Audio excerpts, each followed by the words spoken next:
আমাদের ফুরফুরা শরীফের কাসেম সিদ্দিকী পীরজাদা ভাইজান হুজুরের সাপোর্ট আমি করি। কেন জানেন? কেন আপনারা শুনতে চান না? কারণ হলো রাজ ক্ষমতা দরকার। এই যে ওয়াকফের বিরুদ্ধে তুমি কেন বলবে যে এখানে এই কানুন চলবে না, এখানে এই বিধান চলবে না, দিল্লি গিয়ে তোমাদেরকে আন্দোলন করতে হবে, কেন বলবে? ভোটটা তোমাকে বানালাম, সরকার তোমাকে করলাম, তোমাকে যখন ভোট দিয়েছি এই জমিনে পশ্চিম বাংলায় থেকে, এখানে আমরা মসজিদের বিরুদ্ধে আন্দোলন করব। এটা ইমানের, অস্তিত্বের, আল্লাহর ব্যাপারে লড়াই। এখানে আমরা কোনো কম্প্রোমাইজ করতে চাই। ওয়াকফের পক্ষে কলকাতায় যখন ডাকলো, ওয়াকফের পক্ষে কলকাতায় ডাকলো, নেতা বলতেছে আমি ডাকিনি, আমার এই যে ঝান্ডাটা যেন ব্যবহার না করা হয়। এ কোরআন বিরোধী না বিরোধী না কথা বলেন? এ আল্লাহর বিরোধী না বিরোধী না কথা বলেন? আরে কে ডেকেছে সেটা না, আল্লাহর ঘরের অস্তিত্ব লড়াই এসেছে। তুমি জাত দেখবে না, সিলসিলা দেখবে না, তবলিগ ফুরফুরা দেখবে না, তুমি সাদা কালো দেখবে না। হুসাইন হুজুর রাজ ক্ষমতাটা নেওয়ার জন্য উদ্দেশ্য শহীদ হয়নি।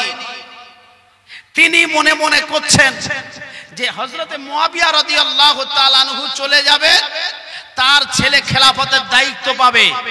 এই বংশ পরম্পরা যদি থাকে এটা খারাপ জায়গায় যাবে। একজন দুর্নীতিবাজ ভালো লোক, তার ছেলে দুর্নীতিবাজ, বংশ পরম্পরা, তার ছেলে যদি রাজতন্ত্র রাজ ক্ষমতা পায়, তাহলে সেই রাজ্যে সেই এলাকায় অভাব, দুঃখ, অরাজকতা সৃষ্টি হবে কি হবে না কথা বলে? নেতা যদি ভালো হয় দেশের জনগণ ভালো থাকবে, থাকবে কি থাকবে না?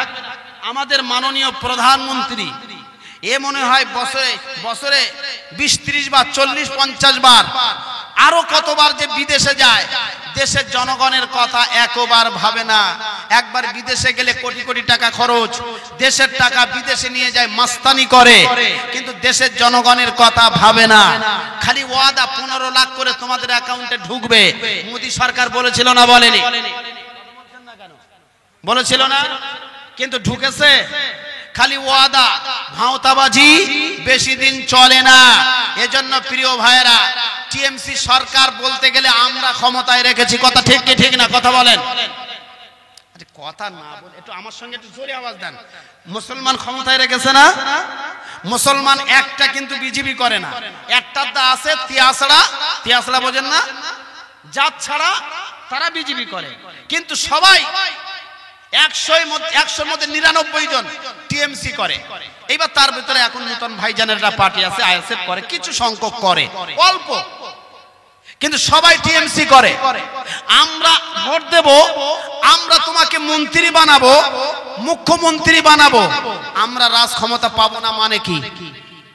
আমাদের রাজ ক্ষমতা দরকার। এজন্য ফুরফুরা শরীফের পীরজাদা কাসেম সিদ্দিকী ভাইজান হুজুর যে রাজ ক্ষমতার দায়িত্ব পেয়েছে, আমি স্যালুট জানাই। পেয়েছেন বলেই ফুরফুরা শরীফে মুসাফিরখানা খুলেছে। আপনারা মুসাফিরখানা খুলেছেন, নেটে দেখেছেন? মুসাফিরখানা খুলেছে। আপনারা যেন কোনো পক্ষে নেবেন না, আমি আপনাদের যুক্তি দিয়ে বোঝাতে না পারলে আমাকে জিজ্ঞেস করবেন। তিনি দায়িত্ব পেয়েছেন বলে এই আজকের খবর, গতকালকের খবর, ডুমজুর বলে একটা জায়গা, ভাইজান গিয়ে মসজিদের লাইট খারাপ, মসজিদের সরকারি লাইট দিয়েছে, কবরস্থানের লাইট খারাপ, সেখানে সঙ্গে সঙ্গে ডিএম যারা যারা দায়িত্ব আছে তাদেরকে ফোন করে বলছে এটা দ্রুত ইমিডিয়েটলি ঠিক করতে হবে। এই ফোন করার কারণে ওয়াদা করেছে 1 মাসের মধ্যে কাজ হবে।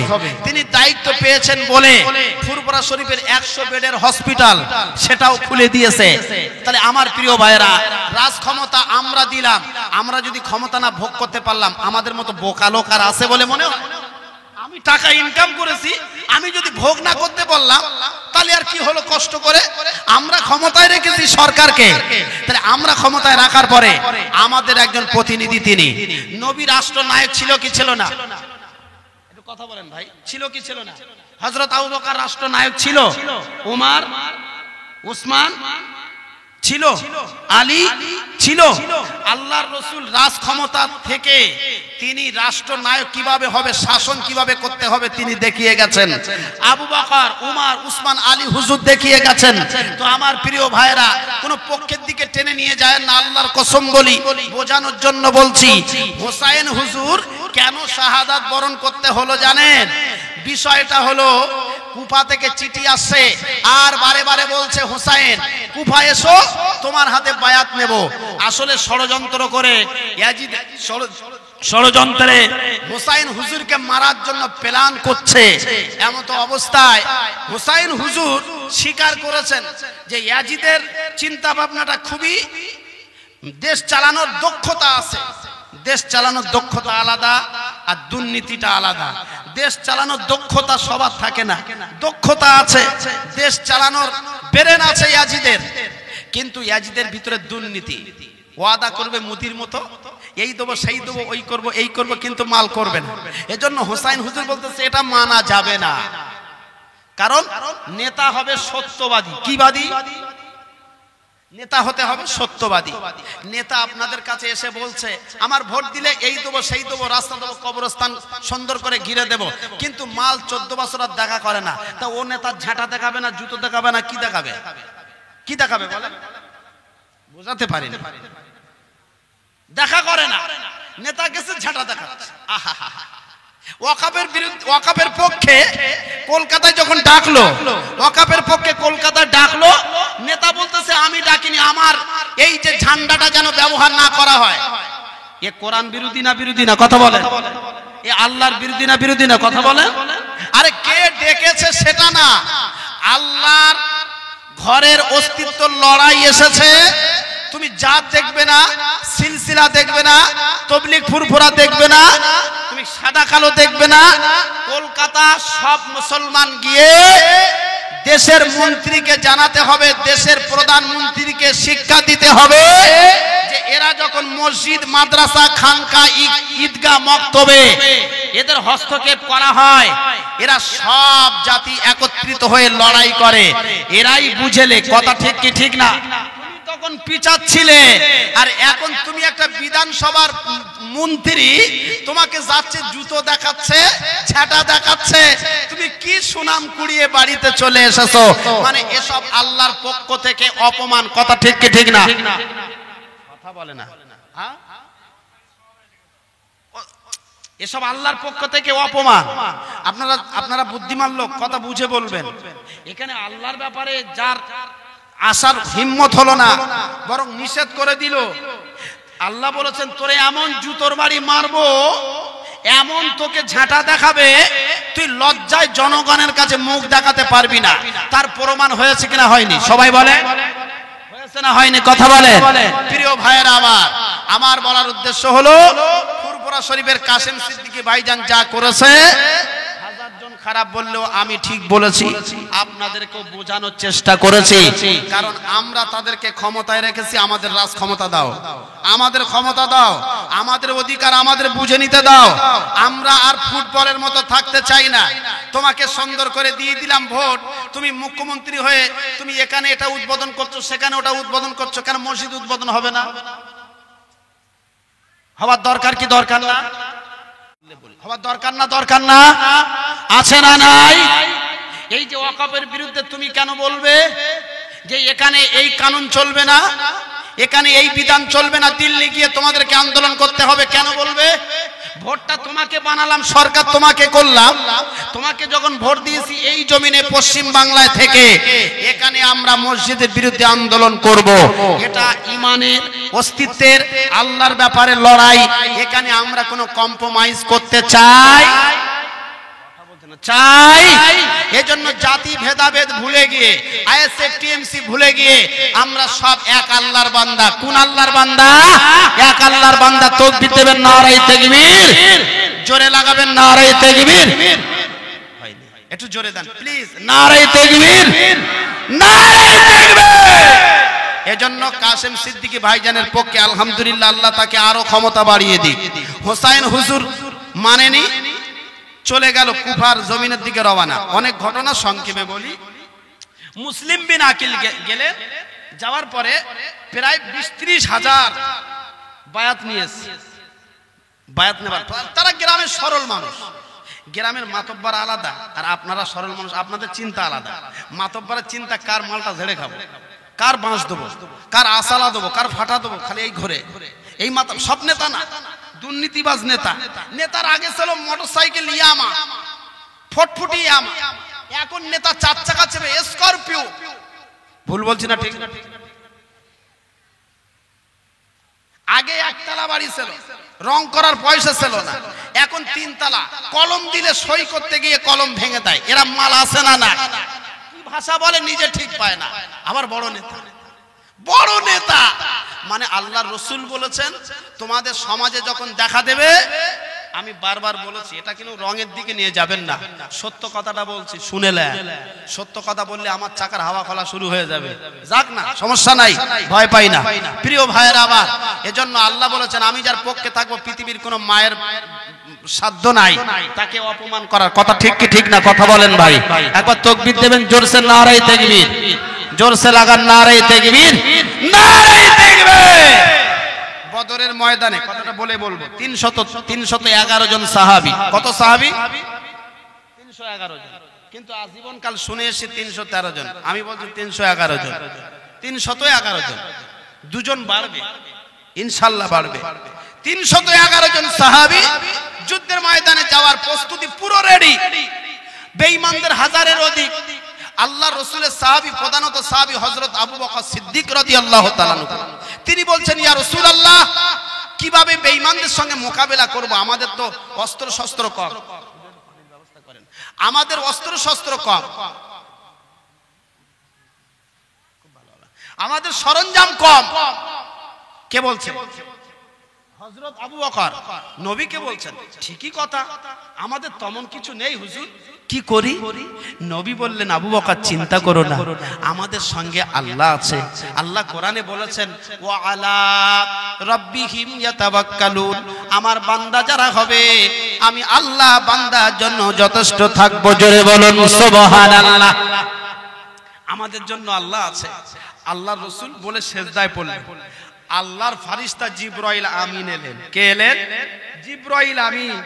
নবীর কাছে সংবাদদাতা হিসাবে জিবরাইল আল্লাহ পাক নবীর কাছে পাঠাতেন, বারে বারে আসতেন, বারে বারে আসতেন। জিবরাইল এসে বলছেন হুজুর চিন্তা নাই, যুদ্ধের ময়দানে আরশে আজিমে জয়লাভ করবেন। আরশে আজিমে কবুল হয়ে গেছে আগে আগে। কোথায়? মেন দরবারে কবুল হয়ে গেছে, রাজার মহারাজার কাছে কবুল হয়ে গেছে। আর চিন্তা নাই, সুবহানাল্লাহ বলবেন। দ্বিতীয় নাম্বার, কবুল হওয়ার পরে এখানে বিজেপি জিতলে টিএমসির পতাকা উড়বে, সবাই মেনে নেবে। জিতেছে বিজেপি, টিএমসির পতাকা উঠছে, মানবে? পোঁতের পাশা ফেটকে দেবে।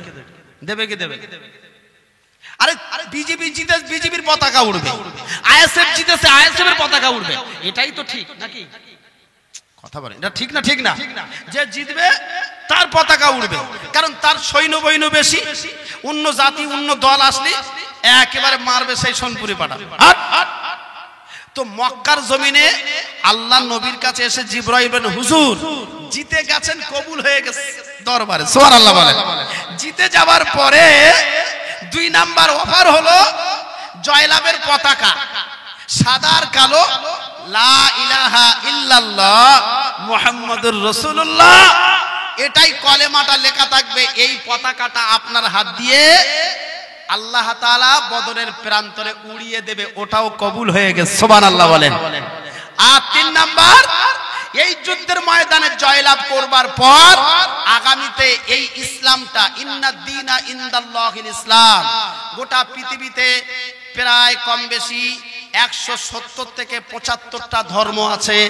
সব ধর্মের ভিতরে শ্রেষ্ঠ ধর্ম হলো, ধর্ম বলা যায় না, অন্য জাতির ধর্মটাকে আল্লাহ পাক নিশানার মধ্যে আনেননি, হিসাবের মধ্যে আনেননি। আল্লাহ বলেছেন ইন্নাদ দীনা ইনদাল্লাহিল ইসলাম, একমাত্র মনোনীত ধর্ম হলো ইসলাম ধর্ম, আল্লাহর কাছে পছন্দের ধর্ম। গোটা পৃথিবীতে যা আছে 170 থেকে 75টা ধর্মপ্রাণ ভাইয়েরা যারা আছে, অন্যান্য ধর্মীয় ভাইয়েরা, তাদের ব্যাপারে আমরা কথা বলতে চাই না, কিন্তু আল্লাহর কাছে আল্লাহর কাছে একমাত্র মনোনীত ধর্ম হলো ইসলাম ধর্ম। আল্লাহ তাআলা বলেছেন ইসলাম ধর্মের পতাকার এই যে নিশানা আল্লাহর দরবারে কবুল হয়ে গেছে। আর বদরের ময়দানে যুদ্ধের জয়লাভের পতাকা ওড়ানোর পরে আগামীতে গোটা পৃথিবীতে আল্লাহ ইসলামটাকে ছড়িয়ে দেবে, এটাও কবুল হয়ে গেছে। সুবহানাল্লাহ বলা যাবে, তাকবীর দেওয়া যাবে, নারায়ে তাকবীর, নারায়ে তাকবীর, নারায়ে তাকবীর।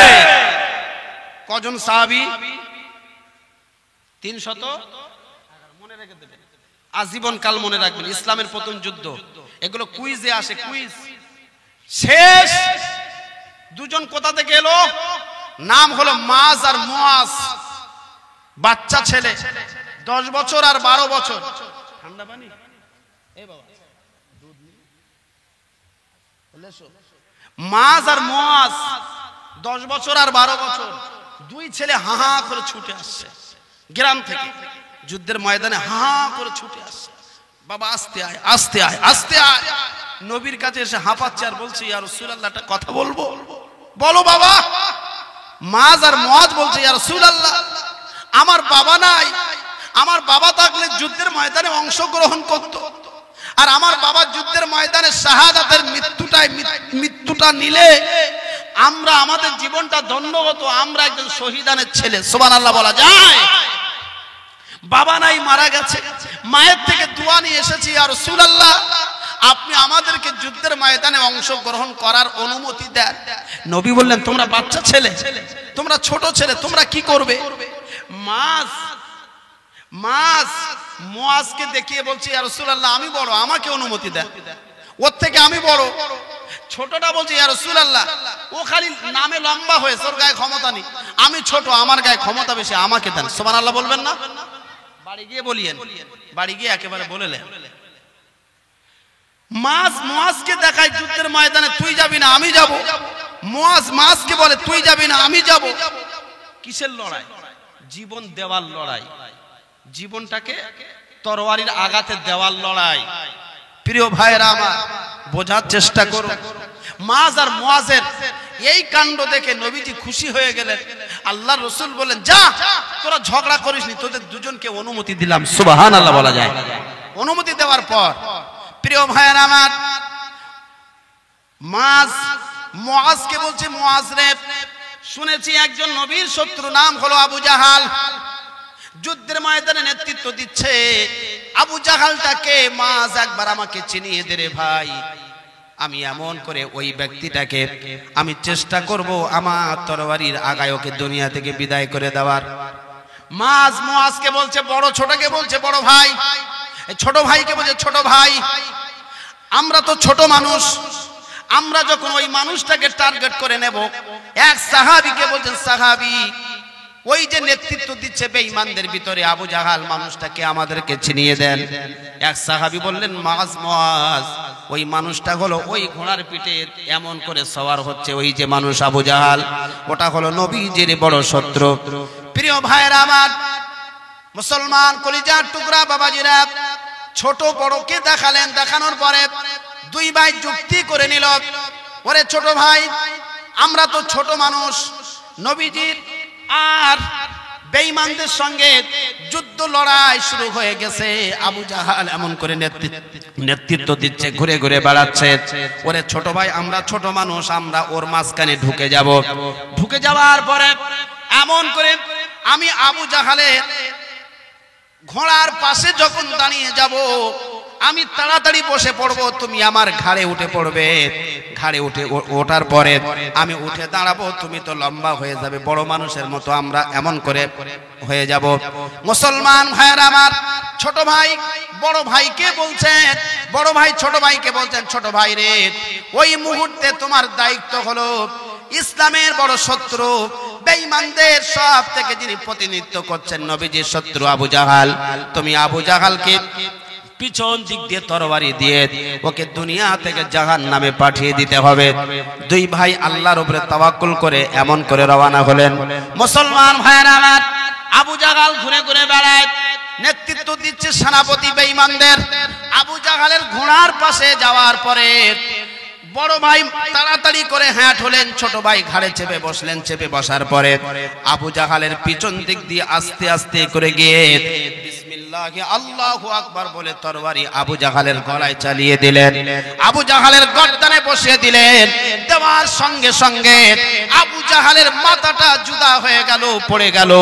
যাওয়ার পরে প্রিয় মুসলমান ভাইয়েরা আমার, আল্লাহর রাসূল সাল্লাল্লাহু আলাইহি সাল্লামের দুজন বাল্য সাহাবী মুআজ আর মুআজের কাণ্ডটা এমন করে ঘটার পরে বেঈমানদের থেকে আওয়াজ এলো, ও যুদ্ধের ময়দানে আজ যারা যুদ্ধের ময়দানে মুহাম্মাদের সঙ্গে এসেছ, যুদ্ধের ময়দানে মুহাম্মাদের সঙ্গে যুদ্ধ শুরু হয়ে গেছে, এই যুদ্ধটা এখানে সমাপ্ত ঘটিয়ে দেওয়া হলো, কারণ আমাদের নেতৃত্ব পড়ে গেছে, আর যুদ্ধ করা যাবে না।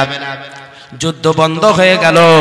যাবার পরে আল্লাহ রাসূলের পক্ষ থেকে বদরের ময়দানে যুদ্ধের ময়দানে জয়লাভের ঘোষণা নবীজি শুনিয়ে দিলেন। একবার জোরে বলা যাবে সুবহানাল্লাহ। প্রিয় ভাইয়েরা আমার, দুনিয়া থেকে বেঈমানের উৎপাত বন্ধ হলো, আবু জাহালের উৎপাত বন্ধ হলো। নবী জিজ্ঞেস করলেন, কে আবু জাহালের মুন্ডুটা নিয়েছে? আল্লাহ রাসূলের কাছে মুআজ আর মুআজ কান্না করে বলেন, ইয়া রাসূলুল্লাহ, আমরা দুই ভাই কিছুই করতে পারিনি, কিন্তু আমরা দুই ভাই যুক্তি করে আমি বড় ভাই ছোট ভাইকে কাঁধে করে নিয়ে আমি বলেছি, বড় ছোট ভাই, আমার নবীর শত্রু আবু জাহালকে দুনিয়ায় বাঁচিয়ে রাখতে চাই না। পিছন দিক দিয়ে তরবারি চালিয়ে দিয়েছে।